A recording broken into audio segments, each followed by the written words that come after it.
Hi from the Chattanooga Zoo, and thank you for joining us today. I'm here with my friend Max, the eastern box turtle. Are you excited for our program today? We sure are. Let's go. But it took over $2.5 million to build this space, and we've actually built it for growth. So we're hoping to get even more animals, and I'm going to tell you about the fundraising and the engineering when we go inside.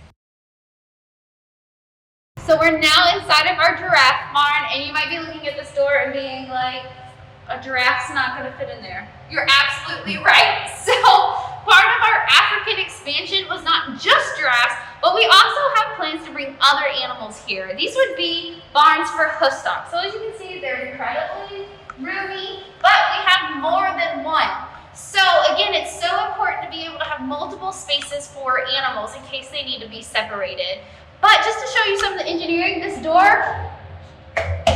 is pretty sturdy, but we had to make sure that its joints worked really, really well so it's nice and smooth. We've got this amazing lock we would use, but also we have this drain running all along this building. It actually goes all the way pretty much towards the end, so that when we have to do a substrate change, just like the stuff they would be sitting on, whether that's ground granite or mulch or hay or straw, we can actually do a deep clean on the floor. So it's really important to not only just have this, but we also had to engineer the floor to have a little bit of a slope so we could actually get the water to this drain. Hi, so we took the time off camera to walk up the mezzanine.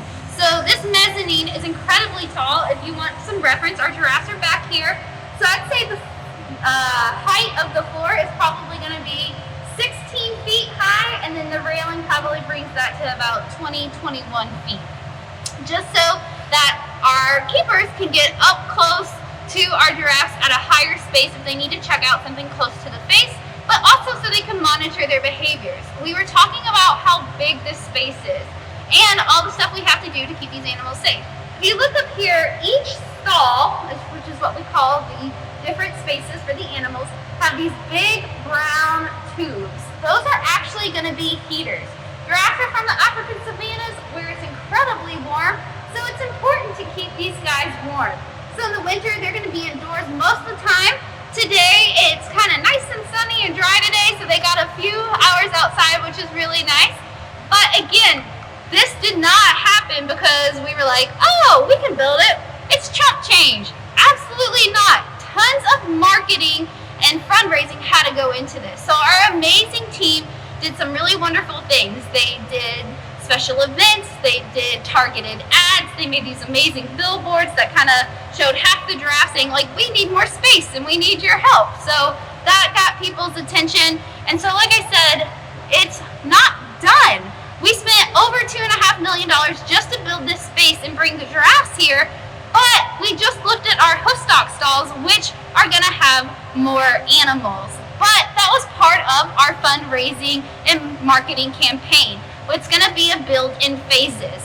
So the first phase was to get the giraffes here, something big, exciting, something new to Chattanooga, so that we can get people's attention, get them excited, and we have seen an increase in admission rates, which is really wonderful. So we're glad to have our community come see us, and now that they've gotten excited about the giraffes and seeing how our zoo's growing and their community, they're more invested and more willing to donate. So I thought it was an excellent strategy our team used, but before we could get the giraffes here, we had to build the space. So our facilities team did a great job working with our contractors and associating or referencing guidelines from the AZA Association on how to care for these animals.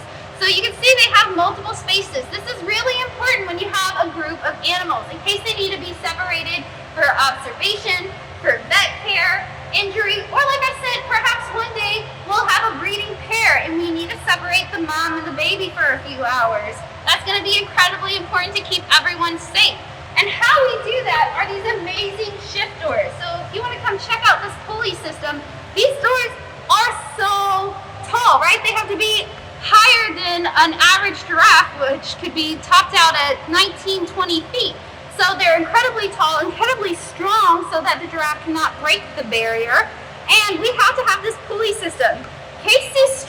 but still, she has to be able to restrict access or grant access from a safe space. George is checking us out. He's like, what are you doing? Do you have any more lettuce? You ate all the lettuce, George, but you have some hay. You gonna go check out your hay? In the back over there, you can see what we call a moving wall. So this is actually going to be able to change position so that we can move the giraffes into a smaller space if necessary. Some of the reasons that might be necessary are going to be due to that hoof trimming that Casey was telling us about, right? Their regular hoof care. We can put them in a smaller space so that if something startles them, they don't run away and accidentally injure themselves or our keepers. They're in a small space, but a safe space. Also, you can see that it has lots of different holes and access so that we can get hands-on to our giraffes if we need to. We don't share space with giraffes. They're incredibly tall. And even though they have that great vision, we're not that tall. So that can really become a dangerous situation, and we want to keep our giraffes safe and keep our staff safe. So being able to have this lets us get close to the giraffes while it's still a safe environment, lets our vet get hands-on with them and be able to look up close. So this is going to be incredibly important as we continue to care for these guys and hopefully grow our herd.